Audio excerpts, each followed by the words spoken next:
Tito Adencio Love Stories presents She's Dating the Mafia Prince. Written by Almira. Ay nako! Ang hirap na makahanap ng matinong lalaki sa panahon ngayon. Malakas na sabi ni Adelaide, ang kasamahan ni Lorraine sa trabaho. Tingnan mo't wala pang isang buwan ay nasaktan na si Tasha. Turo pa nito sa babaeng mugtong ang mata, bagamat ginagawa ang trabaho nito. Kung ako pa sa inyo, wag na lang kayo maghanap ng karelasyon kung ayaw niyong masaktan.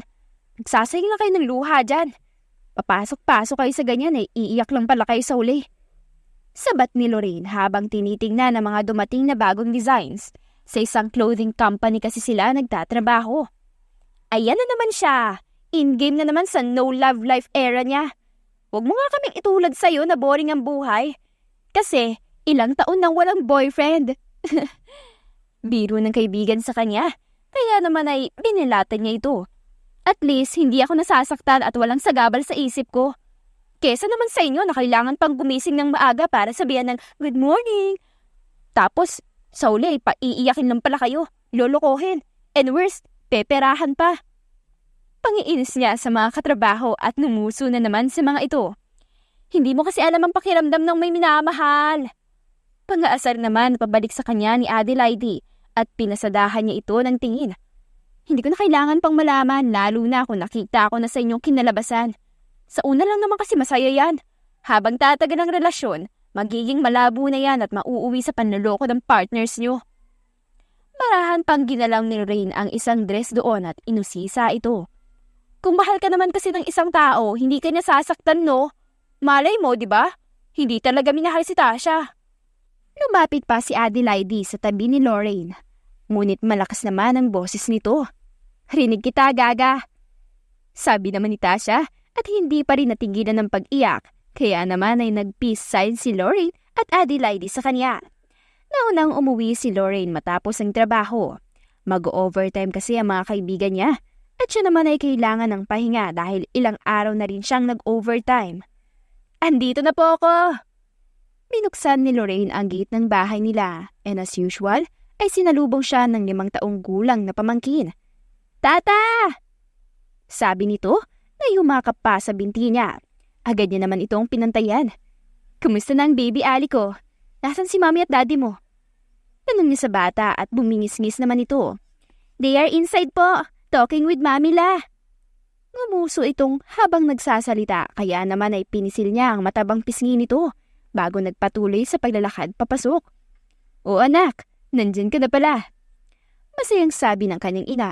Halatang masaya ito sa pinag-uusapan nila ng panganay na anak at ang kinakasama nito. Opo mama, hindi ako nag-overtime ngayon. Sagot niya at pinasadahan pa ng tingin ng ate niya kasama ang kinakasama nito. O siya, kumain ka na muna doon at may sasabihin tong dalawa. Sabi ng ina niya na nakaturo pa sa dalawa na halatang masaya. Napasulya pa si Lorraine sa magkahawak kamay ng mga ito. Mamaya na po ako kakain. Kumain po kami sa office. Sagot ni Lorraine at ngumiti ng kaunti. Umupo pa siya sa sofa doon at tumingin sa kanyang ate. Ano palang sasabihin niyo ate? Tanong niya dito.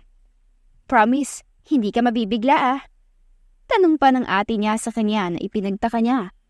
Bakit naman ako mabibigla? Ano nga kasi yan? Naiinis na tanong niya habang nababagot nakakaupo. Inisip niya kung wala lang ang mga ito sa kanila ngayon ay baka tulog na siya. Buntis ako law at napagdesisyon na namin ni Cedric na magpakasal na. Malaki ang ngiti sa labi ng kanyang ate habang siya naman ay halatang nagulat. Tumingin siya ng bahagya sa lalaki at ibinalik ang tingin sa kanyang ate. Oh, congrats! Pilit niyang pinapasigla ang boses niya at ngumiti pa. Parang hindi ka naman masaya ata. Nalulungkot na sabi ng kanyang ate kaya naman pinandilatan niya ito. Masaya ako no? Anong gusto mo ba ha? Na magtatatalon ako dito sa tuwa. Sarkastikong sabi niya kaya naman ay nagkatinginan ng mga naroon. Siyempre masaya ako kasi magkakapamangkin ulit ako dito. Tsaka, siyempre kakasal ka na. Hindi ka na mag-iisip ng kung ano-ano. Masaya ako para sa inyo.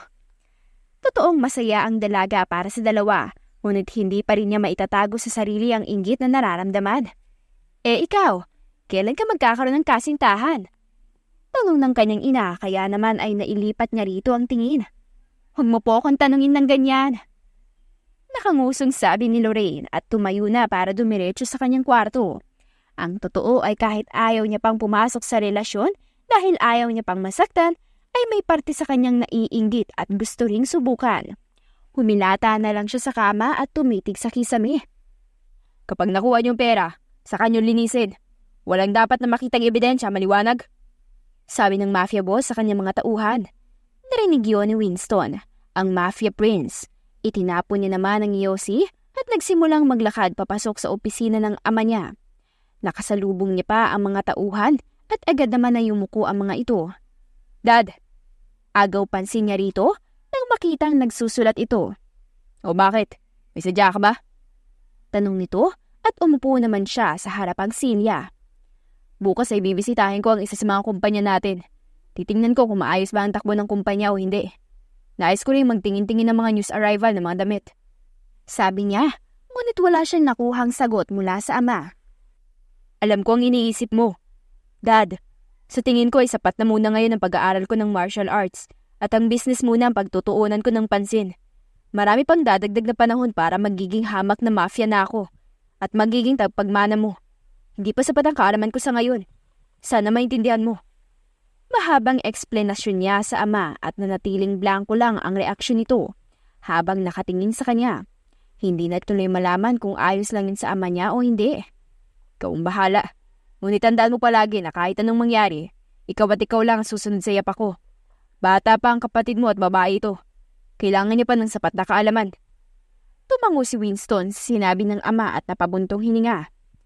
Dad, ayos lang ba talaga sa'yo na ako mag-handle ng kumpanya natin? Paniniguro ni Winston at tiningnan ulit ang ama niya. Ang mami mo ay busy sa pagtulong sa mga taong nangangailangan, kaya hindi niya na ma-handle pa ang mga kumpanya. Since alam ko namang mahilig ka sa business dahil isa kang entrepreneur, ikaw na ang inatasan kong tingnan ang mga kumpanya natin. Sabi nito at nagsisimula ng gawin ng trabaho. Ibig sabihin nun ay ayaw na nitong maistorbo pa. Kaya naman ay pinili na lang ni Winston ang lumabas sa opisina nito. Kinabukasan ay agad na gumising si Lorraine dahil hindi pa naman weekend para habaan ng tulog. Trabaho na naman at sigurado siyang maraming nakatambak at aayusin. Ngunit nang tingnan niya ang oras ay ilang minuto na lang bago siya malate. Hindi niya na nagawa pang magsuklay at kumagat na lang ng pandesal habang minamaneho ang kanyang lumang kotse. Ano ba naman yan? Akala ko umaga pa. Bakit pa kasi ang itim ng langit? Reklamo niya habang pinapaharurot pa ang sasakyan. Nang makarating naman ay pinagtinginan siya ng mga tao dahil sa magulo niyang buhok. Sigurado ka ba, dude, na hindi mo na kailangan ng kasama dyan? Tanong ng kaibigan ni Winston sa kabilang linya at umiling naman siya. Hindi na. Wala naman sigurong sumusunod sa akin para atakihin ako rito. Natatawang sabi niya at pinakiramdaman ng paligid. Graduate ka na sa martial arts, di ba? Sigurado naman ako mapapatumba mo agad kung sakaling meron man. Tsaka may pang self-defense ka rin namang dala araw-araw. Sabi ng kanyang kaibigan sa kabilang linya. Ang totoo ay hindi niya dala ang maliit na kutsilyo dahil kampante siyang walang sumusunod sa kanya. Oo, nandito na ako sa harapan ng kumpanya, Kaiser. Tawag ka na lang ulit mamaya kung may sadya ka. Sabi niya at ibinaba na ang linya. Tiningnan niya naman sa harapan ng isang mataas na building na pag-aari ng pamilya niya. Ngayon niya lang ito napuntahan. Suwabe, kahit pa sa illegal na paraan pinatayo ni Daddy to. Nakakahiya pero napaganda nito ang buhay namin. Umiiling pa na sabi ni Winston at nagsimula ng maglakad patungo sa isang automatic entrance door ng kumpanya. Ngunit bago pa man siya makapasok, ay naunahan siya ng babaeng gulo-gulo ang buhok. Nabangga pa siya nito ng bahagya. Ay sorry kuya, maiintindihan mo naman sanang nagmamadali ako. Sigaw nito na hindi man lang nag-atubiling humarap sa kanya. Pero hindi niya na yun pinansin pa at napangisi na lang. Nang tuluyan na siyang pumasok sa kumpanya ay dumiretso siya sa opisinang ibinigay sa kanya at sinuyod niya ang paligid. Sa kanan niya naman ay ang CEO ng kumpanya. Nakakilala lang din niya. Walang kabuhay-buhay ang silid na Torenzo. Pwede bang magpatawag ka na empleyado para tulungan ako mag-arrange ng mga gamit na dadating mamaya? Tanong niya sa kaibigan at tumango naman ito.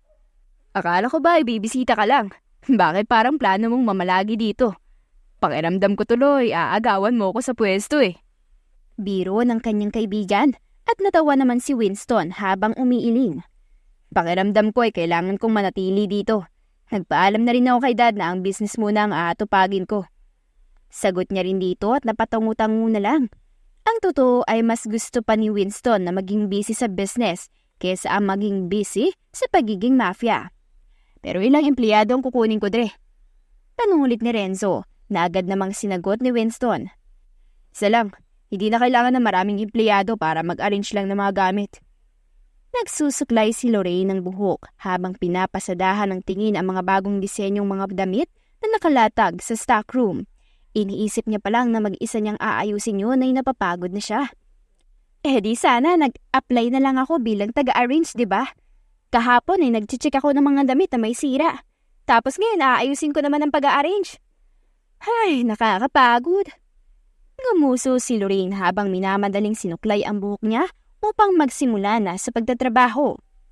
Ano ba kasi makakuha ng pera nang nakahiga lang? Tanong niya sa sarili at natatawa na lang.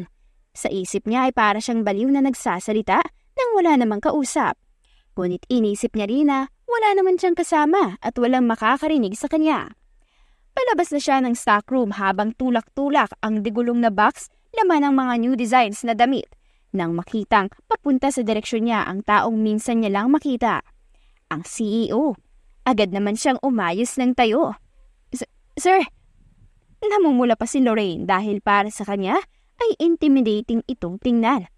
Wala ka bang ganong ginagawa? Tanong nito. Napatingin naman si Lorraine sa paligid at tiningnan din ang hawak na tulak-tulak na box. Actually po, marami po akong i-arrange ng mga damit. Sumunod ka sa akin. Iwan mo na yan dyan. Nagtataka man ay sinunod na lang ni Lorraine ang sinabi ng CEO at nakasunod lang siya dito. Dumating ang may-ari ng kumpanya at kailangan niya ng tulong upang ayusin ang mga magiging opisina niya. Masyadong busy ang lahat ng empleyado kaya ikaw ang kukunin ko. Napapaang man si Lorraine ay nagawa niya pa rin magsalita. Busy rin po ako sir eh. Marami pa po akong itutulak na boxes ng new arrival sir. Natawa ang CEO sa sinabi ng dalaga ngunit nagpatuloy lang sila sa paglalakad. Ang sabi ng subconscious ko, ay ikaw daw ang piliin ko dahil ikaw rin ang huling nakita ko. Kaya pasensya na kung naabala pa kita sa mga ginagawa mo. Napanganga si Lorraine sa sinabi ng CEO. Hindi siya makapaniwalang siya ang napili nito. Para sa kanya ay isang karangalan yon dahil minsan nang lumabas ang CEO sa lungga nito at pinili pa siya. Pero sino nga ba ang may-ari ng kumpanya? Akala ko po, ikaw ang may-ari nitong kumpanya. Tumangutango pa si Lorraine habang sinasabi yon at agad naman silang nahinto sa harapan ng isang opisina. Hindi makikita ang loob nito dahil hindi naman yung glass wall. Nasa loob niya ng may-ari ng kumpanya. Hindi na ako papasok pa para ipaalam sa kanyang ikaw ang napili kong tutulong sa pag-ayos ng opisina. Teka, hindi naman po ako isang architect para ayusin ang opisina. Napangusong saad ni Lorraine, kaya naman mas lalong natawa ang CEO. Pumasok ka na lang miss. Sigurado ako naghihintay na ang kaibigan ko sa loob. Hindi na nagawa pang magreklamo ni Lorraine nang tumalikod na ang CEO at naglakad na palayo. Hinarap naman ni Lorraine ang pintuan ng opisina at mariin na pumikit. Kaya mo yan, Loy. May-ari lang yan ng kumpanya. Hindi siya presidente ng Pilipinas. Ilang beses pa siyang huminga ng malalim at pipihiti na sana ang doorknob nang biglang may magsalita. What are you doing here? Tanong ng kung sino at nang tingnan niya yon ay seryosong nakatayo roon ang gwapo at matipunong lalaki. Halos nakanganga na si Lorraine habang nakatingin dito, ngunit agad siyang umiling at hinarap ito. Nandito ako kasi... Palingon-lingon pa sa paligid si Lorraine habang nag-iisip ng palusot. Pinatawag ako ng may-ari ng kumpanya. Tama! Nakita niyang ngumisi ang lalaki ng nakakaloko at umiling. Nagsasabi ka ba ng totoo? Tanong ng lalaki kaya naman ay inirapan ito ni Lorraine. Bakit naman ako magsisinungaling? Hindi naman ako pinalaki ng mga magulang ko na isang sinungaling. Masungit na sabi niya na mas ikinatuwa ng lalaki. Interesanteng tingnan ng dalaga para sa lalaki. Kaya naman ay mas napangisi siya. Wala akong maalalang nagpatawag ako ng babae. Nagsabi ko lang, kukuha ng empleyado para tulungan ako mag-ayos sa mga gamit sa loob ng opisina. Napanganga sa gulat si Lorraine sa narinig. Ibig sabihin ay ito ang may-ari ng kumpanya. Nasungitan niya pa to. Nataasan ng boses at inirapan. Hanggang sa pumasok ang lalaki sa loob ng opisina ay naiwan si Lorraine na tulala at nakanganga pa rin. Wala ka bang balak na pumasok at tulungan ako? Ang lalaki naman ngayon ang masungit ang dating habang nakatingin sa dalaga. Kaya naman ay mabilis na pumasok si Lorraine sa opisina. Pakisara ng pintuan. Utos nito at ginawa niya naman yon. Inilibot niya pa ang paningin sa maluwag na opisina at talaga namang wala itong kabuhay-buhay. Hindi ako na-inform na walang galang pala mga empleyado rito sa kumpanya. Kahit may halong biro ang tono ng pananalita ni Winston, ay gulat pa rin na napatingin sa kanya si Lorraine. Hindi ko naman po alam na ikaw pala ang may-ari nitong kumpanya. Hindi ko rin po alam na bukod sa CEO, ay may mataas na posisyon pa pala. Totoong hindi alam ni Lorraine ang mga yon dahil buong akala niya ay ang CEO ang may-ari ng kumpanya. Ngayon ay alam mo na. Mahinang sabi ng lalaki habang binubuksan isa-isa ang mga karton. Tumambat naman yun ang mga gamit, furnitures, mga paintings, mga libro at kung ano-ano pa. Huwag kang maglala. Maaari naman akong maging kaibigan ng lahat. Hindi ko na lang iisipin ang naging ugali mo sa akin ngayon lang. Ngumiti ang lalaki kay Lorraine at ikinatulala naman niya yun. Nang matauhan ay umiling naman siya at napansin naman yun ni Winston. Napansin kong panay ang iling mo. May problema ba? Mahihimigan talaga ng pagiging friendly ni Winston. Kaya naman ay napakurap-kurap si Lorraine. Totoo bang friendly ka? Hindi ka masungit gaya ng mga napapanood ko? Natawa si Winston sa tanong ni Lorraine. Kaya naman ay napanguso ang dalaga. Ilagay mo muna ang mga yan sa bookshelf. Itinuro ni Winston ang malaking karton kung saan naroon ang iba't ibang libro. Hinila naman ni Lorraine yun at nagsimula na siyang mag-arrange. Wala namang dahilan para maging masungit ako pagdating sa negosyo. Ang tunay na dahilan kung bakit mas nagiging successful ang isang entrepreneur ay dahil sa pagiging friendly nito. Ang mga pelikulang napapanood mo ay katahang-isip lang at walang katotohanan. Kaya wag mong ibase ang pelikula sa totoong buhay. Hindi maiwasan ni Lorraine ang mamangha. Hindi lang kakaiba ang lalaki kundi matalino din. May punto ka, pero may mga ganun naman talaga. Parang nakikipagdebate pa talaga ang dalaga, kaya naman ay napangisi si Winston. Meron, sa pelikula. Palihim na sinamaan ni Lorraine ng tingin si Winston. Hindi naman yun nakikita ng lalaki dahil nakatilikod siya mula rito. Ilang taon ka na pala nagtatrabaho dito sa kumpanya ko. Napataas ni Lorraine ang kilay niya at umirap dahil sa nararamdaman niyang kayabangan ng lalaki kahit hindi naman talaga ito nagyayabang. 3 taon. Simula nung graduate ako ng college ay dito na ako nag-apply. Sagot naman ni Lorraine na inabot pa ang pinakamataas na bahagi ng bookshelf ngunit hindi niya na ito maabot at hindi pa mailagay sa itaas ang libro. May naramdaman siyang presensya sa likod at inagawang libro mula sa pagkakahawak niya para ito na ang maglakay doon. Matagal na rin pala. Ano naman ang mga experiences mo dito? Tanong ulit ng lalaki. Nasa likod niya lang ito. Natatakot siyang masagi o madikit ang balat niya dito. Bakit gusto mong malaman? Sarkastikong tanong ni Lorraine. Kahit ang totoo ay nais niya nang magpalamon sa kinatatayuan niya. Hindi pa rin kasi umaalis ang lalaki sa likod niya. Obligasyon kong kilalanin ang mga empleyado rito bilang isa sa mga tagapamahala ng kumpanya. Kaya bakit hindi? Gumilid si Lorraine kaya naman ay nalayo siya ng kaunti kay Winston. Hinarap niya ito at ngumiti. Kung gusto mong makilala ang empleyado mo, sa pangalan ka magumpisa. Masungit na sabi niya at napatango naman si Winston habang umingiti. Ang ngiti niya ay isang ngiti ng humahanga. Okay, ano bang pangalan mo? Tinaasan siya ng tingin ni Lorraine at pinamaywangan pa. Bago mo rin alamin ang pangalan ng empleyado mo, siguraduhin mo munang nasabi mo ang pangalan mo. Mas lalong napangisi si Winston sa sinabi ni Lorraine na tumango. Ako si Winston, ang may-ari nitong kumpanya. Now, can I have your name? Sarkastikong umiti si Lorraine sa binata. Hindi ka ba marunong mag-introduce ng sarili mo? Hindi ba dapat kompletong pangalan mong sasabihin? Mahihimiga ng inis sa boses ni Lorraine. Seryoso naman ang reaksyon ni Winston. Hindi niya kasi basta-basta sinasabi kahit kaninong apelyido niya, lalo pat kilala ito bilang mafia. Huwag mong ipapasabi kahit kanino. May pagbabanta sa boses niya ngunit hindi yun pinansin ng dalaga. Bagkus ay masungit siya nitong tiningnan. Ako si Winston Roswell. Bagaman pamilyar para kay Lorraine ang apelyido ni Winston, ay tumangutango siya habang nakatingin sa binata. Ako naman si Lorraine Diaz. It's nice to meet you, sir. Tinalikuran ni Lorraine si Winston at pumunta sa iba pang mga karton. Nang buksan ang ibang karton, ay nakita niya ang isang family picture. Yun siguro ang litrato ng buong pamilya ni Winston. 4 lang ang taong naroon. Nasa gitna ang mag-asawa habang nasa magkabilang gilid naman ang isang batang babae at isang lalaki. Hindi na nagtanong pa si Lorraine at ipinagpatuloy na lang ang pag-aayos ng mga gamit sa opisina.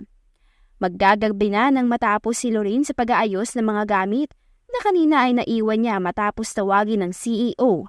Kaya naman ay gutom na gutom siya at nag-drive na pauwi. Nainis pa siya kay Winston dahil iniwan siya nitong mag-isa sa opisina nito. At umuwi na ito na mag-isa. At ang mas kinaiinisan niya ay ang nararamdaman niya kapag nasa paligid ito. Tarantadong pakiramdam naman to. Hindi dapat ako nagkakaganito eh. Tiningnan ni Lorraine ang mata sa rear mirror at umirap. Pero napakasimple lang niya. Napabuntong hininga si Lorraine habang iniisip ang itsura ni Winston. Ang lalaki kanina ay may magandang ngiti at nakakaakit na kagwapuhan. Simpleng white t-shirt at pants lang ang suot na tila ba'y nasa bahay lang. At sakto naman yun para magustuhan. Ngunit sadyang pinipilit lang ni Lorraine na hindi gustuhin ng lalaki. Bawal! Hindi ko siya type, okay?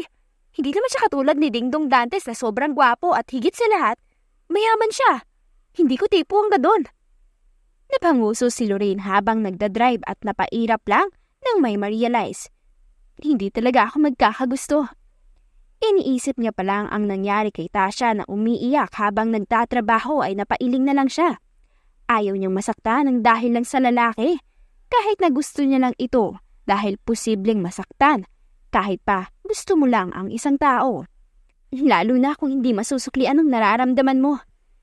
Nagulat si Lorraine sa sinabi niya at sinampal ang kanyang pisngi gamit ang kanyang kaliwang kamay.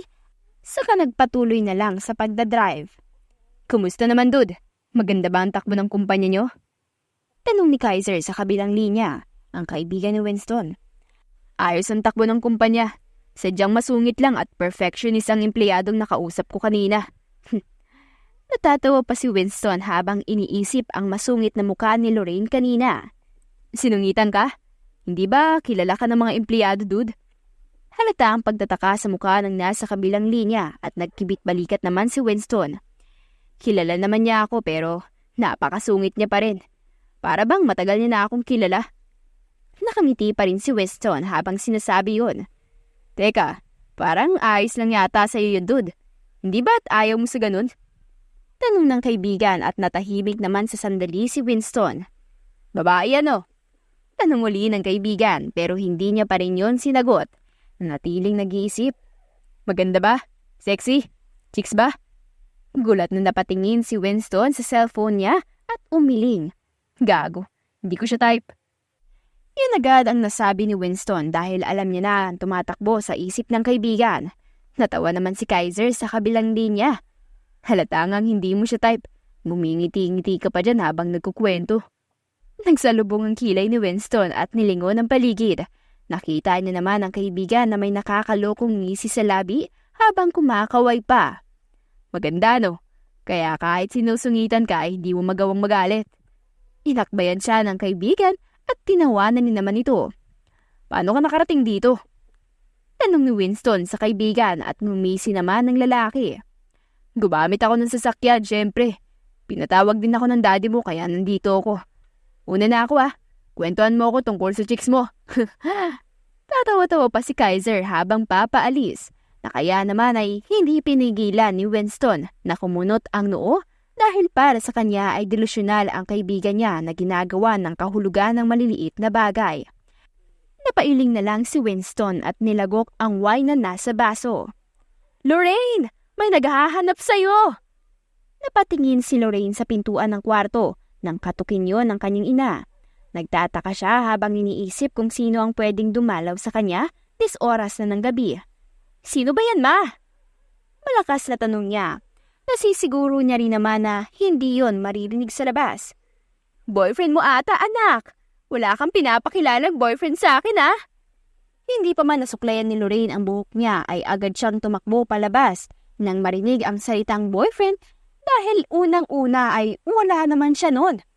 Boyfriend? Anong boyfriend ma... Laking gulat ni Lorraine nang makita ang isang gwapo at matipunong lalaki. Nakaupo ito sa kanilang sala at nakatingin ito sa kanya at ngumiti pa. Magandang gabi, Lorraine. Sabi nito at tumayo.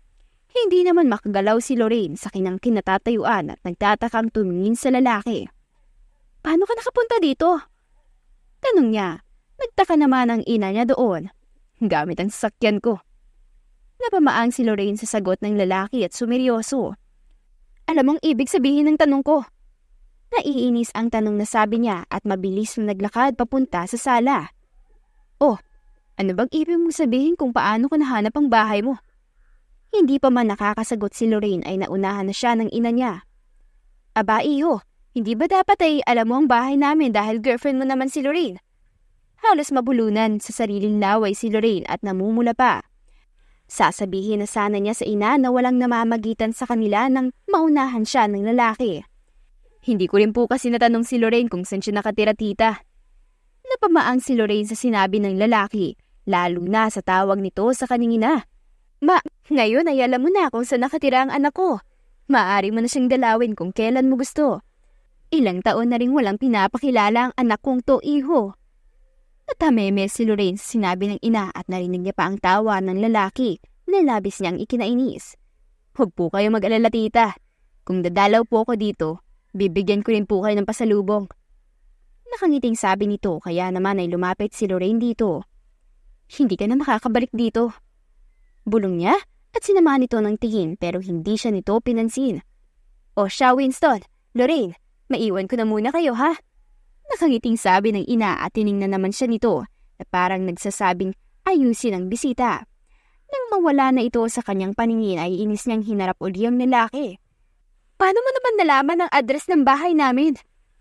Tanong ni Lorraine. Tiningnan naman siya ni Winston at nagkibit-balikat. Hiningi ko ang informations mo kay Renzo at nalaman ko ang address mo. Sagot ng binata nang may ngiti pa rin sa labi. Bakit kailangan mong malaman ng information ko? Tanong ulit ni Lorraine at ngumiti naman si Winston. Tungkulin ko ang alamin ng impormasyon ng mga empleyado ko. Napataas ang kilay ni Lorraine at inisa-isa ang kamay niya sa mga empleyado niya sa trabaho. So marami pala kaming pinuntahan mo ngayong gabi, sir? Sarkastikong tanong ni Lorraine, ngunit umiling lang si Winston. Ikaw lang ang pinuntahan ko. Maaninag ang seryosong tono ng pananalita nito na siyang ipinagtaka naman ni Lorraine. Malalim na ang gabi at handa na sana siya sa pagtulog, ngunit nawaglit yon nang dumating ang lalaki. Sigurado siyang may dahilan nito. Bakit mo nga ako pinuntahan? Hindi naman siguro dahil trip mo lang o ano, di ba? Alam kong may dahilan ka. Tumangutangu pa si Lorraine. Sigurado siya na may dahilan nga ito. Meron nga. Napakurap si Lorraine at naghintay sa dahilan ni Winston. Ano naman yun? May kuryosidad na tanong ni Lorraine at ngumisi naman si Winston. Pumasok ka bukas. Huwag mong ugaliing umabsent dahil hanggat buhay pa ako, araw-araw akong nasa kumpanya. Mauna na ako, Miss Lorraine. Good night. Napamaang si Lorraine nang talikuran na siya ng lalaki. Hindi yon ang inaasahan niyang dahilan nito. Umiling naman siya at patunog ng umisi. Pumunta lang siya dito dahil sa dahilan na yon. Ibang klase. Nagsasayang lang siya ng gas. Napairap si Lorraine sa hangin at tatawang umiling. Kinabukasan ay inagahan nga ni Lorraine ang pagpasok sa trabaho. Nauna pa siyang dumating kesa sa mga kaibigan niya. Hindi niya na rin nagawa pang mag-agahan dahil sa magmamadali niya kahit na mahaba pa naman ang oras. Ang aga mo ah, sabi ng guard kay Lorraine at tinanguan niya naman ito. Ayoko nang pumasok ng hindi nagsusuklay. Dumiretso si Lorraine sa isang malaking kwarto kung saan ang pwesto nila ng mga kaibigan niya. Tahimik pa roon kaya naman ay umupo na muna siya sa kanyang upuan. Good morning. Nagulat si Lorraine sa biglaang sulpot ni Winston kaya naman ay napatayo rin siya sa gulat. Maaga ka ata ngayon, Miss Lorraine. Masungit niya man itong tiningnan bagamat ay humanga siya sa porma ng lalaki ngayon. Bakit para kang kabuti na basta na lang sumusulpot? Inis kunyaring sabi niya at kita niya naman ang pagngisi ng lalaki. Maaga akong dumating dahil naglilibot ako, Miss Lorraine. Naisipan kong pumasok dito dahil akala ko walang tao. Pero napaaga ata ang pasok mo.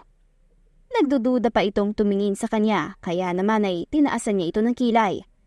Dahil maaga ako nagising at palagi naman talaga ako maagang pumupunta dito. Kahapon lang ako na late dahil napuyat ako. Tiningnan siya ng lalaki ng matagal at kalaunan ay natawa ito. Nagbago naman ang tingin ni Lorraine dito at bahagyang natulala, ngunit kalaunan ay umiling siya. Wala akong sinabing kailangan mong sabihin ang dahilan mo, Miss Lorraine. Napapahiyang tumingin si Lorraine kay Winston. Pero ang tingin mo ay nagdududa. Pakiramdam ko kailangan kong sabihin sa iyong dahilan. Mahirap na, baka babaan mo pa ako ng sweldo. Nakatungo niyang sabi na ikinatawa naman ni Winston, kaya inangat niya ang kanyang tingin. Sa tingin mo, nagdududa ako? Ngunit ang totoo ay nasisiyahan ako. Sa tingin ko, may sasama na sa akin na maglibot. May gagawin ka ba ngayon? Tanong ni Winston na ipinagtaka niya. Nandito ako dahil may gagawin ako, sir. At nakapunta ka rito ng mag-isa. Hindi mo na kailangan ng kasama para i-tour ka. Seryosong sabi ni Lorraine at sasagot na sana si Winston nang magsidatingan na ang iba pang mga empleyado. Magandang umaga! Hindi na natuloy ni Adelaide ang sasabihin nang makita niya si Lorraine at Winston. Magkatapat ang mga ito at tila ba'y nag-aaway. Oh, bagong katrabaho o boyfriend mo? Nagsalubong ang kilay ni Winston sa narinig na sabi ni Adelaide. Nagulat din si Lorraine, kaya agad niya itong sinagot. Siya ang... Hindi na natuloy pa ni Lorraine ang sasabihin nang sumabat si Winston. I am the company's owner. At nobyo rin ni Lorraine. My name is Winston. Nanlaki ang mga mata ni Lorraine sa narinig at hindi naman makapaniwala ang kaibigan niyang tumingin sa kanya. Nobyo? May nobyo ka, Lorraine? Hindi sinasabi sa akin? Gulat na napamaang si Lorraine sa reaksyon ng kaibigan dahil maging siya ay hindi rin makapaniwalang nagkaroon bigla siya ng nobyo. Pasensya na kung pinilit ko siyang ilihim sa inyong relasyon namin. Kailangan lang talaga yon. Ngunit ikinatampo niya kanina lang kaya ibubunyag na namin ang relasyon namin. Walang masabi si Lorraine sa mga oras na yon dahil ang lalaki ay parang hindi nagsisinungaling at nagsasabi talaga ng totoo. Babalikan kita mamaya, love. Kinindatan pa siya ni Winston at lumabas na ito ng pinto. Naiwan siyang nakatingin sa pintuan at natauhan lang nang mahinang hinampas ni Adelaide ang braso niya. Hindi mo sinabi sa amin! Dapat na ba kami magtampo? Nakanguso ito pero tiningnan niya lang ang kaibigan. Maging siya ay hindi alam ang sasabihin. Ang tanging alam niya lang ay gusto niyang hampasin ng malakas ang lalaki kahit pa ito ang nagmamay-ari ng kumpanya. Nagtampo ka dahil gusto niyang low-key lang ang relasyon niyo? Curious na tanong nito at napabuntong hininga naman si Lorraine. Oo, sabi niya, ngunit hindi pa rin siya tinantanan ng kaibigan. Nasa na yung ayaw mag-boyfriend dahil takot masaktan? Pangaasar ni Adelaide sa kanya kaya naman ay sinamaan niya ito ng tingin. Manahimik ka nga, sapaking kita dyan eh. Nangaasar na sabi niya at nagsidatingan na rin ang iba pa nilang katrabaho. Kaya natahimik na sila at nagsimula na rin sa kanya-kanyang gawain. Halata rin sa kilos ni Lorraine ang pagmamadali dahil gusto niyang kausapin ng lalaki at tanungin kung bakit gano'n na lang ang sinabi nito sa kaibigan niyang si Adelaide. Hoy, mapupunit ang damit! Agaw pansin sa kanya ni Adelaide at agad niya namang binitawa ng isang damit na kanina lang ay inaayos niya. Inis naman siyang tumayo at lumabas ng kwartong yun. Rinig niya pa ang tawag ng kanyang kaibigan pero hindi niya na ito pinansin pa. Nagmamadali naman siyang sumakay sa elevator papunta sa floor kung saan nandoon ang office ni Winston. Kating-kati na siyang tanungin to. Nang makarating sa harap ng office ay hindi na kumatok pa si Lorraine at binuksan agad ang pintuan para lang bumungad sa kanya ang isang babae at si Winston nagtatawanan. Lorraine! Gulat na napatingin sa kanya si Winston at makikita naman ang katalayan sa babae. Maling opisina po ata na pasukan ko. Agad isinara ulit ni Lorraine ang pintuan dahil sa kahihiyan. Maaring naistorbo niya ang dalawa sa kanilang quality time. Dahan-dahan na lang din na naglakad si Lorraine sa hallway, ngunit natigil lang nang may humawak sa braso niya. Miss Lorraine, Tawag ni Winston sa kanya at agad naman itong hinarap. Sir, bakit ka pa sumunod sa akin at iniwan mo pa ang girlfriend mo doon? Bumalik ka na at asikasuhin ang girlfriend mo. Bahagyang natawa si Winston sa sinabi ni Lorraine, kaya naman ay nagtaka pa ang dalaga. Siya ang nagsabing sundan kita, kaya hindi ako babalik. Anong dahilan mo sa akin at parang galit na galit ka nang buksan mo ang pintuan sa opisina ko? Natawa ng mapakla si Lorraine dahil sa tanong ng binata. Tila nakalimutan nito ang ginawa kamakailan lang. Alam mo bang ilang taon ko nang pinanatiling single ang relationship status ko? Hindi ako basta-basta nagpapapasok ng lalaki sa buhay ko. At ayoko magka-boyfriend. Ngunit ikaw ang nagawa ng biro na ganon. Nakaka-bad trip. Naiinis na sabi niya, ngunit nanatili lang ang ngiti sa labi ng binata. Hindi naman ako nagbibiro. Naguguluhan man pero nanatili ang inis sa mga mata ni Lorraine habang nakatingin ito kay Winston. So tawag mo doon ay pagseseryoso? Tanong ni Lorraine at marahan namang tumango si Winston na ikinatawa ng dalaga. Seryoso ka ba? O wala ka lang talagang magawa sa buhay mo? Paano seryoso kung hindi mo naman ako kilala? Ni hindi nga rin kita kilala eh. Kaya anong seryoso ang pinagsasabi mo dyan? Natatawa pa rin sabi ni Lorraine, ngunit bumalik sa pagiging seryoso si Winston at hindi na ngumiti. Kahit ang mami ko ay hindi ako magawang kausapin sa paraan ng tulad ng iyo at hinahangaan ko yun, Miss Lorraine. Malakas ang loob mong kausapin ako ng casual at tinawag mo pa ako siraulo. Napangisi ang lalaki kaya naman ay napamaang si Lorraine. Siraulo ka naman talaga. Sino ba naman ang may maayos sa pag-iisip ang sasabihin sa nanay at kaibigan ko na girlfriend mo ko tapos hindi naman pala talaga? Ipinag-cross ni Lorraine ang braso niya at mataray na tiningnan si Winston na mas ikinangisi ng dalaga. Ako, at wala ka na magagawa dun. Bago pa man makapagsalita si Lorraine, ay hinila na siya ni Winston papasok sa loob ng elevator. Pilit naman na hinihila ng dalaga ang kamay mula sa pagkakahawak ni Winston, pero sadyang mahigpit ito. Saan mo ba ako dadalhin? Naiinis na sabi niya at hinayaan na lang si Winston na hawakan ang kamay niya. Kung anong ginagawa ng mag-boyfriend at girlfriend, sasagot pa lang sana si Lorraine nang bumukas ang elevator at pumasok ang 3 empleyado na kakilala niya rin. Nagtataka ang mga ito nang makita ang magkahawak nilang kamay, ngunit sadyang walang balak na bumitaw si Winston sa kanya.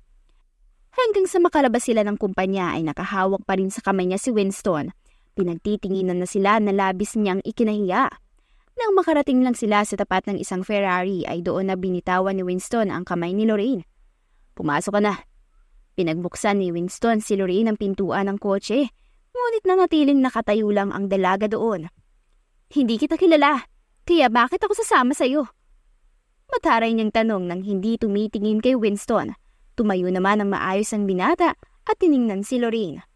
Lorraine, alam mo, nakakainis ka. Wala akong pakialam sa kung ano ka rito sa kumpanya. Nagtatrabaho lang ako na maayos, pero ginambala mo ako. At ngayon, ipinagkalat mo pang may namamagitan sa atin. Ano ba talagang plano mo, ha? Galit na talaga si Lorraine nang sabihin yon, kaya naman ay napabuntong hininga si Winston. Kung sasama ka sa akin, sasabihin ko. Hindi pa man nasabi ni Winston ang buo ang sasabihin niya, ay agad nang pumasok si Lorraine sa passenger seat at sinenyasan si Winston na mag-drive na. Napailing naman ang binata habang sinusunod ito. Saan ba kasi tayo pupunta? Tanong ni Lorraine na may pagdududa. Sa penthouse ko, Lorraine. Napamaang si Lorraine sa sagot ng lalaki at nagduda ulit at tumingin dito. Anong gagawin natin doon? Inosenteng tanong ni Lorraine na ikinangisi naman ng binata. I can cook something for you. Marunong ako magluto. Tatanungin mo ako sa lahat ng gusto mong itanong. At ganun din ako sa'yo. Sasabihin ko rin ang dahilan kung bakit ko ginawa yun. Sabi niya na may ngiti sa labi. Inikot naman ni Lorraine ang mata niya at nagsimula na mag-isip ng pwedeng itatanong. Nang makarating sila sa penthouse ni Winston ay hindi maitago ni Lorraine ang labis na paghanga.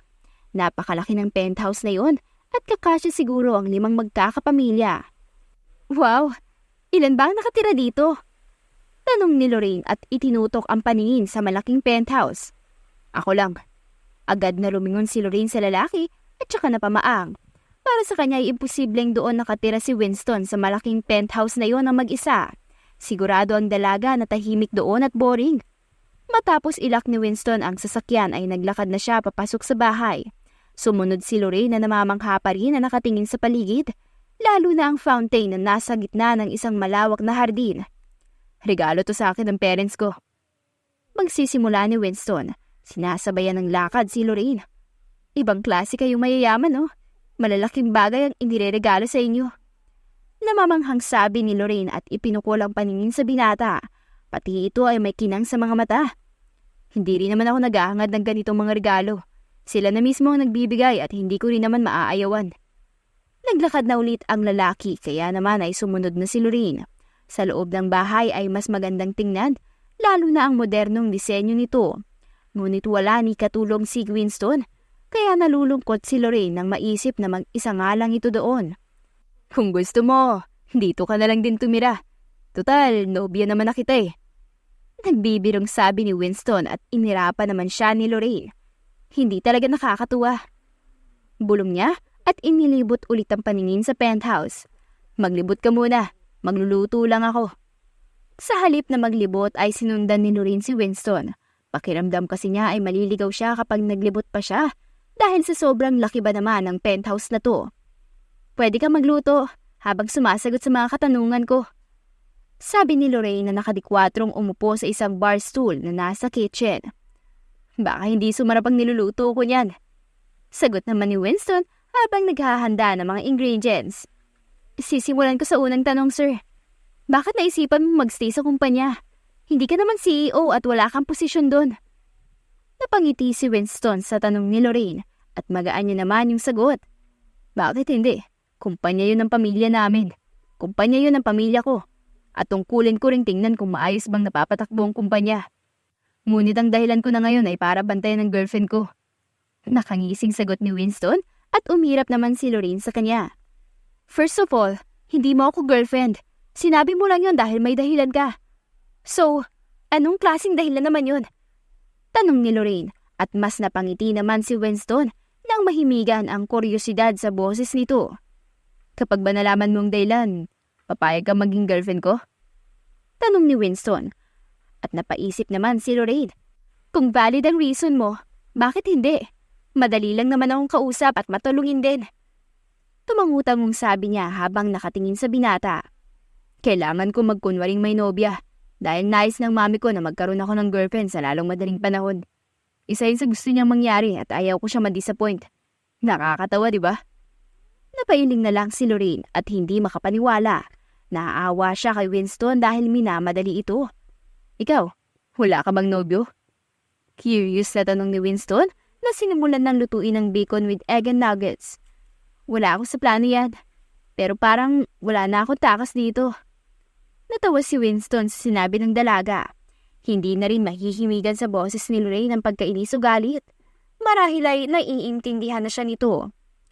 Magtanong ka pa, sabi ni Winston na nakatutok sa niluluto. Pwede ba personal? Hanggat masasagot ko. Sagot ni Winston at nag-isip naman si Lorraine. Bakit ayaw mong nalalaman ng ibang apelyido mo?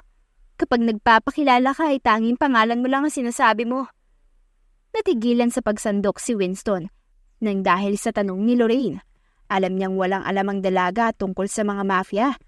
Ngunit palagi itong lumalabas sa mga dyaryo at nandun pa ang apelyido nila. O baka naman ay hindi pa nagbabasa ng dyaryo ang dalaga. Masyadong sikat ang apelyido ko. Sagot ni Winston kaya naman ngumuwi si Lorraine. Hindi tugma ang sagot mo sa tanong ko. Sabi naman ni Lorraine, kaya naman napabuntong hininga si Winston habang nakaharap sa dalaga. Hindi ka magugulat? Tanong ni Winston at umiling naman si Lorraine. Isa akong mafia. Hinintay ni Winston ang violent reaction ni Lorraine pero kuryosidad lang ang nakikita niya sa mukha nito. Hindi ko alam kung anong meron sa mga mafia. Naririnig ko lang. Nahihiyang napatungo si Lorraine kaya naman ay pigil ang ngiti ni Winston na binalingan niya ng atensyon ang niluluto. Kayang pumatay ng tao ang mga mafia, Miss Lorraine. Nagulat si Lorraine sa sinabi ni Winston at napatayo pa galing sa pagkakaupo. Ngunit huwag ka magalala. Hindi ko pa nararanasan ng pumatay at wala rin akong balak na kumitin ng buhay. Wala kang dapat na ikabahala. Nakahinga ng maluwag si Lorraine at sakto namang tapos na magluto si Winston. Naamoy niya rin ang mabangong amoy ng pagkain nakapagpapabuhay sa kanyang sikmura. Kain ka na, Miss Lorraine. Nawala rin ang hiyan ni Lorraine at napalitan ang kapal na muka. Agad niyang nilantakan ang pagkain na naroon at naalala niyang hindi pala siya kumain ng agahan dahil sa pagiging maaga na pumasok sa trabaho. Wala nang sumunod na tanong pa ang lumabas sa bibig ni Lorraine at nang matapos siyang kumain ay agad silang bumalik sa kumpanya. Talaga ba anak? May girlfriend ka na? Masayang tanong ng ina ni Winston habang nasa lapag sila at kumakain. Yes ma. Sagot naman ni Winston at ngumiti pa. Ipakilala mo siya sa akin, okay? Masayang sabi nito at kinikilig pa. Umiling-iling naman si Winston sa kakulitan ng ina. Nang tingnan niya ang kanyang kapatid ay seryoso lang itong nakatingin sa kanya. What? Masungit na sabi niya. Bakit bang sungit mo, Winona? Nakangiting tanong ni Winston sa kapatid at inirapan naman siya nito. Kailangan ko makilala ang babae mo.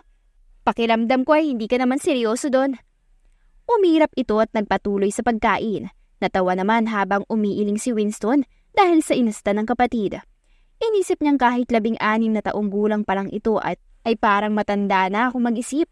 Naisipan na lang napuntahan ni Winston si Lorraine, ngunit bago siya makapasok sa sasakyan niya, ay napansin niya ang hindi pamilyar na kalalakihan.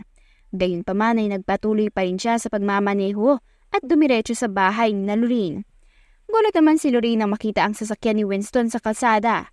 Nagdidilig siya ng halaman dahil linggo naman at wala siyang trabaho. Ano namang ginagawa mo dito, sir? Naiinis sa tanong niya. Nakapambahay lang siya at wala pang ayos sa sarili. Nahihiya siya sa ayos niya nang makita na fresh si Winston. Pwede bang tawagin mo na lang sa pangalan ko?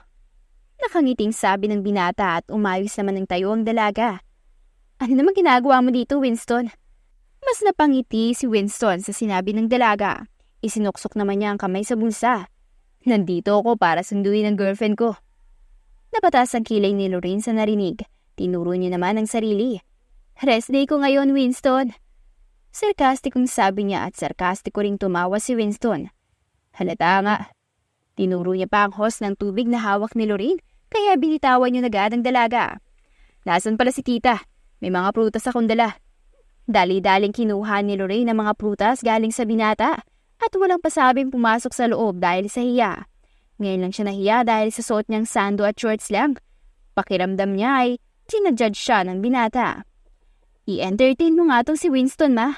Nasa labas. Naiinis na sabi niya sa ina at binigay rito ang prutas. Mabilis siyang pumasok sa banyo at naligo. Alam niya kasing pipilitin na naman siya ng lalaki kapag hindi siya sasama rito. Nang matapos siya ay simpleng red dress lang na hapit sa bewang ang kanyang sinuot na ikinatulala naman ni Winston. Huwag mo nga akong titigan dyan. Naiinis na sabi ni Lorraine. Napangiti naman si Winston. Huwag kang mag-alala, iho. Nagpapakipot lang yan. Pangaasar ng ina ni Lorraine kaya naman ay sumimangot ang dalaga. Mama naman hindi ko gawain na magpakipot. Umismid naman ang ina niya at nilingon si Winston. Totoo ba yun, iho? Nangaasar talaga ang tono ng ina niya, kaya naman ay natatawang umiling si Winston. Hindi tita, kapag nagkikita kami sa kumpanya ay palagi siyang nagpapakipot. Sabi ni Winston, kaya naman ay inirapan niya ito. Pakiramdam niya ay pinagtutulungan siya ng dalawa. Aalis na nga kami. Nakanguso na lang nasabi ni Lorraine at napauna nang lumabas. Narinig niya pa ang bungisngis ng ina, ngunit napatigil siya na makita ang 3 lalaki sa harapan niya. Puro mga nakaitim ito at nakakatakot tingnan. Sino kayo? Bagaman nakaramdam ng takot ay tinanong niya ito sa mga lalaki. Ngumisi naman ang isa sa kanila na mas ikinatakot niya. Kayong sumusunod sa akin, hindi ba? Napalingon si Lorraine sa likod niya at nakita si Winston. Agad naman siya nitong hinila papunta sa likod niya. Sino ba yung mga yan? Pabulog na tanong ni Lorraine, ngunit hindi siya pinansin ni Winston.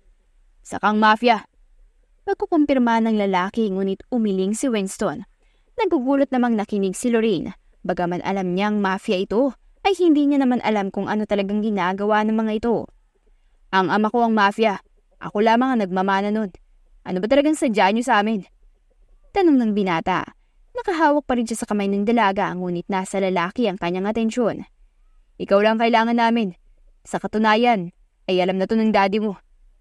Nakangising sabi ng lalaki habang humingisi ito. Anong kailangan nyo? Tanong uli ni Winston sa mga lalaki at sinagot naman siya ng nasa gilid. Simple lang naman ang kailangan namin mula sa iyo. Kailangan namin ng sarili mo. Ang tatay mo at ang boss namin ay parehong natitipuhang lugar at isa lang sa kanila ang makakakuha nun. Inaprubahan na to ng iyong ama. Nais niyang ilaban ka sa boss namin at kapag nanalo ka, sa tatay mong lugar. Pero kapag natalo ka, mapupunta sa boss namin ang lugar at tutuluyan ka pa. Napasinghap si Lorraine sa narinig. Nag-aalala siya kay Winston at sa pwedeng gawin ng mga lalaking ito. Kung hindi ka susunod sa gusto nila, magugulo ang buhay nyo at ng mga taong kilala mo at mapapasamin pa ang kapatid mong si Wynonna. Alam mo naman ang kapatid mong yon, madaling mahikayat. Takot ang nararamdaman ni Winston sa sinabi ng lalaki. Ayaw niyang masangkot sa kahit na ano ang kapatid niyang yon dahil bata pa ito. Sige. Malakas na kinurot ni Lorraine ang braso ng binata. Natatakot siya sa pwedeng mangyari dito. Ano ba yung iniisip mo? Malakas na sabi niya si binata, ngunit kahit anong gawin niya ay hindi pa rin siya nito pinansin. Kung ganun, sumunod ka sa amin. Ang ama mo at boss namin ay naghihintay na doon. Nakangising sabi ng lalaki at umalis kasabay ang dalawa pa. Humarap naman si Lorraine kay Winston. Sa kagalit na tumingin sa binata. Hindi ka ba nag-iisip? Galit na sabi ni Lorraine at seryoso naman siyang tiningnan ni Winston. Ang dilim sa mga mata nito ay nakakatakot tingnan. Narinig mo ang sinabi nila, di ba? Kung matatalo ka sa kung anong klaseng laban na yan, papatayin ka nila at gagawin kong lahat para hindi matalo sa laban na yun. Kesa naman na magulo ang buhay ng mga taong malalapit sa akin. At ikaw, Lorraine, hindi ka dapat madadamay dito. Sabi nito at bumalik sa pagiging maamo. Makahulugang tiningnan naman ni Lorraine ang binata. Kaya mas pipiliin mong isugal ang buhay mo? Tumigil ka nga, Winston. Napangiti si Winston sa narinig at biglang niyakap ang dalaga na ikinagulat ito. Mukhang nagkakapakikan sa akin. Mahinang bulong nito kaya naman ay ngumuso ang dalaga at niyakap siya pabalik. Ayaw kong mawala ang boyfriend ko. Alam mo ba? Natawa naman ng bahagya si Winston at tinapik-tapik pa ang likod ni Lorraine. May tiwala ka sa akin, di ba? Tanong ni Winston at nagdadalawang isip pa si Lorraine bago tumango. Tatalunin ko kung sino man ang boss nila. Walang manggugulo sa inyo sa paraan na yun. Magtiwala ka sa akin. Mas hinigpitan pa ni Lorraine ang yakap niya sa binata at naramdaman naman yun ni Winston. Kumawala na rin sila matapos noon. At ngumiti ang binata kay Lorraine. Next time na lang kita i-date. Pangako yan. Napanguso si Lorraine at bumuntong hininga. Natawa naman ng mahina si Winston. Talaga makikipaglaban ka doon? Ngayon mismo? Tanong ni Lorraine at tumango naman ng binata. Sasama ako sa'yo. Mahinang sabi niya na ikinagulat ni Winston. Lorraine, delikado doon, panigurado. Mahina ring sabi ni Winston na nag-aalala. Pero gusto kong sumama. Sasama ako. Wala nang nagawa pa si Winston sa pamimilit ng dalaga. Alam niyang hindi niya ito maaayawan. Sinundan nila ang mga lalaki kanina at huminto sila sa isang abandonadong building. May nakatira doon noon, pero ngayon ay wala na.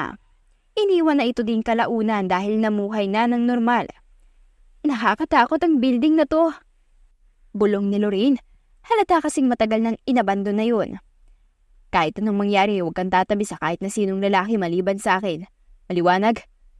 3 beses nang tumango si Lorraine habang ang tingin ay nasa building pa rin.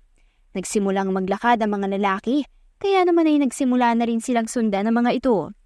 Sa bawat hakbang na ginawa ng binata ay takot ang nararamdaman niya. Sigurado ka bang magiging maayos ka lang? Tanong ulit ni Lorraine at hindi naman mapigilan ng binata ang ngumiti. Dahil sa pag-aalala ng dalaga. Magiging maayos ako kapag nakikita kita. Sagot naman ito, ngumuso si Lorraine at umirap. Huwag kang pilyo at magseryoso ka naman. Hindi ka magiging malakas sa pagtitingin mo sa akin. Magiging malakas ka kung may kaalaman ka sa pagkikipaglaban. Sabi ni Lorraine na napabuntong hininga na lang. Oo na, huwag kang mag-alala. I may look like weak pero may alam din naman ako. May ngiti sa labing sabi ni Winston at tumigil sa paglalakad nang makita ang isang malawak na lugar sa loob ng abandonadong building. Hindi niya mapigilan na kabahan. Naroon ang 3 lalaki, isa pang lalaki at ang ama na niya. Ang isang lalaki ay kasing edad ng ama niya, ngunit ang araw nito ay mas seryoso pa. Medyo nagulat pa siya nang makita ang ama, pero mas gulat ito nang makita ang kasama niya. Dad. Seryoso ang boses niya nang tawagin ng ama. Nagtago naman sa likod niya si Lorraine. Ang babae sa likod mo. Nagugulo ang sabi ng kanyang ama na ipinagtaka niya. Huwag mong gagalawin ng girlfriend ko. Sabi niya at inalayo roon si Lorraine. Inginaya niya ito papalayo sa lalaki at pinaupo. Dito ka lang, huwag kang aalis dyan. Hindi pa naman nakasagot si Lorraine ay tinalikuran na siya ng binata at pinuntahan ng ama. Hindi niya naririnig ang pinag-uusapan ng mga ito, pero nasisigurado niya na pinag-uusapan ng mga ito ang tungkol sa gagawin nila. Hindi maiwasan ni Lorraine ang kilakutin ang kanyang cellphone habang nakatingin sa mga lalaking nag-uusap na ngayon. Nakita niya pang nakatayo na si Lorraine at ang lalaking kaedad lang ng ama ni Winston. Alam mo naman siguro ang mangyayari kapag natalo at mananalo ka dito, hindi ba? Sa boses ng matandang lalaki ay maotoridad ito at nakakatakot yun. Ngunit nakikita ni Lorraine na walang takot at pangamba sa reaksyon ni Winston. Napatingin si Lorraine sa ama ni Winston at nagsalubong ang mata nila. Ibigay na mga kagamitan. Nakita ni Lorraine na ibinigay ng isang lalaki ang isang fencing kay Winston. Hindi mapigilan ni Lorraine ang takot at napahawak pa sa bibig. Simula na. Hindi maiwasan ni Lorraine ang mapapikit sa tuwing isa sa mga nanlalaban ang nag-aambahan. Natatakot siya sa posibilidad na mangyari kay Winston. Sa una ay naging maaganda ang galaw ni Winston. Nakikita sa binata ang bilis at humanga naman si Lorraine doon. Huwag ka mag-alala dahil hindi ko hahayaan ng anak ko na matalo siya. Kilala ko si Winston. Nanigas sa kinauupuan niya si Lorraine nang marinig ang boses ng lalaki sa kanyang likod. Bagaman nakatingin pa rin siya sa naglalaban sa harapan niya, ay nakita niyang pinagpapawisan na si Winston dahil sa kalaban ay mabilis din. Bakit hinahayaan mong siya ang makipaglaban sa matandang yan? Hindi mo pa ba nakikitang maaaring isa sa kanila ang mamatay? Narinig niya ang mahinang tawa nito kaya naman ay napatingin siya kay Winston. Tumingin din ito sa kanya na siyang pagkakamali ng binata dahil nadaplisan siya. Winston! Sigaw ni Lorraine dahil sa pag-aalala. Kita ang sakit na dumaan sa mata ng binata, ngunit patuloy pa rin ito sa pakikipaglaban at tila walang iniindang sakit. Galit na tiningnan ni Lorraine ang ama ni Winston. Bakit hindi mo sila pinigilan? Naiinis na sigaw niya ngunit ngumiti lang ito sa kanya. May tiwala ako sa anak kong yan. Sa pagkakataong yun ay nanaplisan din si Winston ang kalaban. Parehong may tama na mga ito. Handa niyang gawin ang lahat para sa amin kahit alam niyang sigurado. Matunog nang umisi si Lorraine sa matanda at umiling na para bang hindi makapaniwala. Sir, alam kong ikaw dapat ang nasa posisyon ni Winston ngayon. Pero sana naman ay inisip mo ang posibleng mangyari. Hindi porket may tiwala ka sa kanya at handa siyang gawin ang lahat, ay napatigil si Lorraine sa kanyang mga sasabihin nang makitang nakahandusay na sa sahig ang dalawa. Parehas rin ang mga ito na hindi gumagalaw. Winston! Patakbong tinungo ni Lorraine si Winston at hindi niya maiwasan na hindi umiyak sa nakita. Halatang napuruhan ng binata kaya wala itong malay. Nakita niya namang nagsitakbuhan ang mga tauhan nito at tinulungan ang binata. Tumawag kayo ng ambulansya pero kinakabahan si Lorraine. Pinuntahan naman ng ama ni Winston ang matandang nakalaban ng anak. Ano pong nangyayari? Tanong ng isang pulis. Sinusuri ang matandang wala ng buhay. Labanan ng dahil sa isang bagay, officer. Mahihimigan sa boses ng matanda ang saya. Sa isip niya ay masaya siya dahil nagawa ng anak ang dapat nitong gawin. Wala nang gugulo pa sa kanila. Dumating ang ambulansya at si Lorraine na ang sumama sa ospital dahil ang ama ni Winston ay nag-volunteer na i-drive ang sasakyan ng anak. Magiging okay po ba siya? Tanong ni Lorraine nang dumating sila sa ospital. Tumulong siya sa pagtulak ng mga higaang digulong ni Winston. Malalim ang sugat niya at may mga dapat pang gawin upang hindi magdurugo ito. Ngunit sigurado ako magiging maayos lang siya, miss. Hanggang dito ka na lang. Napahinto si Lorraine hanggang sa pintuan na lang siya ng pinto. Umupo naman siya sa upuan doon at tumingin sa paligid niya may dugo ni Winston. I-date mo pa ako, Winston. Kaya kailangan mo maging malakas. Sabi ni Lorraine habang nakatingin sa pintuan ng kwarto kung saan pinasok si Winston. May naramdaman siyang presensya sa kanyang likuran At nang lumingon siya, ay nakita niya ang ama ni Winston. Walang halong pag-aalala na mutawi sa mukha nito. Sir, sa tingin mo po magiging masaya si Winston sa pagising niya? Yan ang naisip na tanong ni Lorraine sa matanda. Sa tingin ko ay kapag ikaw ang unang tao na nakita niya. Nakangiting sabi nito na ikinapula ni Lorraine. Sasagot pa sana siya nang lumabas ang doktor mula sa silid. At seryoso pa ang mukha nitong nakatingin sa kanilang dalawa ng ama ni Winston. Kamusta ang anak ko? Tanong ni Mr. Roswell sa doktor. Huwag po kayong maglala. Kailangan lang po niya ng mahabang pahinga. Umiti ito at agad na umalis doon. Sumunod naman si Lorraine sa ama ni Winston, papunta sa silid nito. Nang makapasok sila sa isang private room ay agad nilang nakita si Winston na mahimbing na natutulog. Puno ng pasa ang braso at maging sa muka. Nang nilagyan na lang din ng mga bandages. Sir, agaw pansin ni Lorraine sa matanda at tiningnan naman siya nito. Kanina mo pa ako tinatawag na sir. Can just call me Tito, Iha. Sabi nito at ngumiti. Nahihiyang tumango naman si Lorraine. Kung hindi ako nagkakamali ay yun ang unang beses na nakipaglaban o nakipagpatayan si Winston. Panimulang sabi nito na nakatingin pa sa anak. Bilang ama niya ay natatakot ako. Ngunit katulad ng sabi ko kanina, malaki ang tiwala ko sa kanya at alam kong mananalo siya. Hindi ako kailanman binigo ng nobyo mo.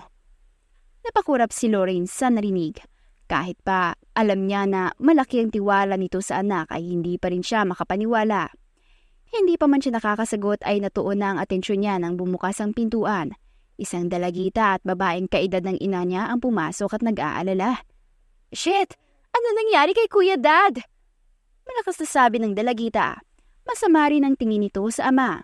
Ang ginang naman ay naiyak habang hindi malaman kung hahawak ba sa mukha ng natutulog na si Winston. Makipaglaban talaga siya sa lalaking yon. Nakakainis. Hindi na lang dapat niya ginawa yun. Malakas na sabi niya pa at dumiretso sa hospital bed kung saan naroon ang kuya. Bufangon ka dyan, kuya! Tadadtadin kita ng saksak! Naiinis na sabi nito bagaman ay nasa mata ang pag-aalala na may halong galit. Ni hindi siya napansin ng mga ito. Nang mahimasmasa ng dalawa ay nabaling ang atensyon nito sa kanya. Nagtataka, hindi naman niya malaman ang sasabihin. Hello po. Ako po si Lorraine Diaz. Mahinang sabi niya at nahihiya. Ninitian siya ng ina ni Winston at inabot ang kamay niya na ikinagulat niya. Girlfriend ka ni Kuya, tama? Mataray na tanong ng dalagita na halatang naghihintay rin sa sagot ng ginang. Yan ay, syempre hindi. Alam ko namang nagkukunwari lang kayo. Umiwas ito ng tingin matapos sabihin yun at ang ina naman niya ay sinuta siya. Kahit kailan talaga ay walang preno ang bibig mo, Waynona.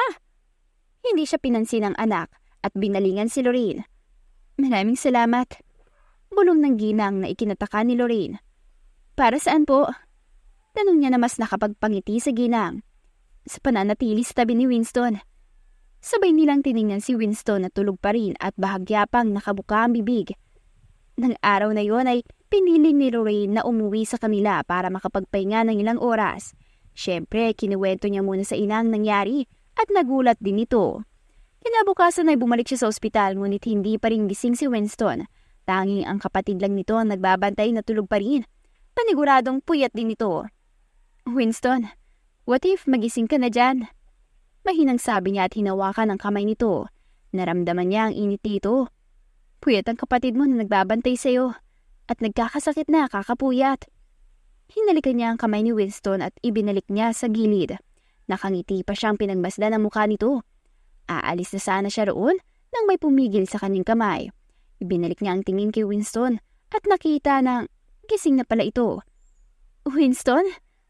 Bulong niya ngunit naging dismayado nang bitawan ng lalaki ang kamay. Matagal pa siyang tiningnan nito na para bang pinag-aaralan ng mukha niya. Sino ka? Nagtataka at nagulat si Lorraine sa nakita. Parang nagpipintig ang tenga niya at nais sapakin ng lalaking nasa harapan. Wow, hindi ba ako kilala? Sarkastikong ngumisi si Lorraine habang nakatingin sa binata. Ngumiti rin ng kaunti ang binata na mas nagpainis kay Lorraine. Tatanungin ko ba kung kilala kita? Mahinang tanong nito kaya nainis na tiningnan niya naman ang binata. Sige, paglaruan mo pa ako kung dyan ka masaya. Inikot niya ang mata niya habang nakatayo pa rin sa gilid ng kama. Yung pangalan mo, nais ko malaman. Mahinang sabi nito, parang seryoso at hindi nagbibiro ang tono ng pananalita. Kaya naman ay bumuntong hininga si Lorraine. Imposibleng magka-amnesia ang lalaki, ngunit posible ring na-trauma ito dahil sa nangyari. Lorraine Diaz, yun ang pangalan ko. Naibilog ni Winston ang labi niya. Humanga pa nang marinig ang pangalan ni Lorraine. Nang titigan niya ito ay hindi niya maiwasang hindi malungkot. Ang pangalan mo. Nagtataka si Lorraine sa pabiti na ani ni Winston. Ang pangalan mo ay kapareho ng pangalang babaeng gusto kong pakasalan at makasama sa buhay. Namula si Lorraine sa sinabi ng binata. Hindi niya alam kung nagbibiro ito o seryoso sa sinabi. I miss you. Mahinang sabi nito kaya naman ay parang naiiyak si Lorraine nang makita niya ang pilyong ngiti nito. Hindi nakakatuwa ah. Ngumuso siya at inirapan si Winston. Hindi ka ba naawa sa akin? Narito pa ako't nakailata pero napakasungit mo pa rin. Malungkot na sabi nito. Kaya naman ay kinurot ni Lorraine ang mahina ang braso nito. Maarte naman itong napadaing. Magpagaling ka na agad para masuntok kita. Malapit gumuho ang mundo dahil akala ko ay nakalimutan mo na ako. Anito na ikinatawa naman ni Winston. Magpapagaling ako agad dahil papakasalan kita. Tumangutang ang sabi ni Winston. Matamis na ngumiti at may sinserong tono. Ano bang sinasabi mo? Nagugulat na tanong ni Lorraine sa binata. Hindi makapaniwala sa narinig. Bakit? Ayaw mo bang mapakasal sa akin? Tanong ni Winston, kaya naman ay hindi alam ni Lorraine ang isasagot. Narinig naman ni Wynonna ang pag-uusap nila kaya naman ay tumayo ito at nandidiri silang tiningnan. Itigil niyo nga yung kasal-kasal na yan. At ikaw? Tinuro ni Wynonna ang kuya niya na nagugulat pa din. Diyan ka na. Magsabi ka ng mga ganyan kung opisyal mo siyang niligawan. Masungit na sabi nito kaya naman may hinang natawa si Winston. Bakit ba manliligaw kung sa akin naman ang bagsak niya? Napamaang si Wynonna sa narinig, ngunit kalaunan ay umiling-iling at nagpaalam na bibili ng pagkain. Tumingin naman si Winston kay Lorraine na seryosong nakatingin din sa kanya. Seryoso ako sa kasal, Lorraine. Sa ayaw at sa gusto mo, pareho lang naman yan. Nakangusang sabi ni Lorraine, kaya natawa si Winston. Alright, sa ayaw at sa gusto mo, sa akin ang bagsak mo. May papaglarong ngiti sa labi ang namutawi sa mukha ni Winston na ikinatigil ni Lorraine. Pero hindi ako nagmamadali. Liligawan kita. Nakangiting sabi ni Winston na ikinakurap ni Lorraine. Bakit mo pa ako nililigawan kung hindi mo pa ako niligawan ay sinasagot na kita? Bawi ni Lorraine, kaya naman ay si Winston na ngayon ang napamaang. Parang mumaliktad ang baso. I also want to spend my life with you, Winston. Gusto kong matali sa'yo. Gusto kong sakin ka lang at sa'yo lang ako. Hindi makapaniwalang tumingin si Winston kay Lorraine. Mahal kita. At sa unang pagkakataon ay nasabi ni Winston ang matagal na niyang nais sabihin kay Lorraine. Gulat man, ngunit napangiti na lang si Lorraine habang nakatingin kay Winston. I love you too. Bulong ni Lorraine at pareho na silang nakangiti. May ungol naman silang narinig at si Wynonna yon na naiinis sa isang tabi. Kumain na nga kayo? Sabi nito at nagsimula ng kumain. Natawa na lang din ang dalawa sa pagiging bitter ni Wynonna. Tumingin si Lorraine kay Winston at hinawakan ang mukha nito. Sa dinami-rami ng lalaki sa mundo, hindi ko akalaing sa'yo pala ang bagsak ko. Bumungis-ngis si Lorraine nang sabihin yon at ngumisi naman si Winston. Malulungkot din ako kapag hindi sa akin ang bagsak mo. Bulong niya habang nakatingin sa kapatid niyang palihim din silang pinagmamasdan. Sabay naman silang napatingin kay Wynonna na masama na ngayon ang tingin sa kanila. Inirapan pa sila na sabay nilang ikinatuwa. Simula rin noon ay hindi na nagawa pang magkunwari ni Winston at Lorraine dahil opisyal na silang magkasintahan. Nang dahil din sa tahimik na sa buhay ay tumingin na sa pagiging mafia ang pamilya ni Winston. Namuhay sila ng matiwasay at masaya sa nagdaang panahon. At sila ang nakapagpatunay na kahit pa man ay hindi maganda ang tadhana sa iyo nung una niyong pagkikita, kung ang tadhana ay naging saksi sa inyong magandang pagsasama, ay magiging kayo pa rin hanggang sa huli. At dyan na po nagtatapos ang ating kwentong pinamagatang She's Dating the Mafia Prince. If you like the story, please don't forget to like, comment, share, and subscribe for more wonderful stories. Hanggang sa muli, paalam!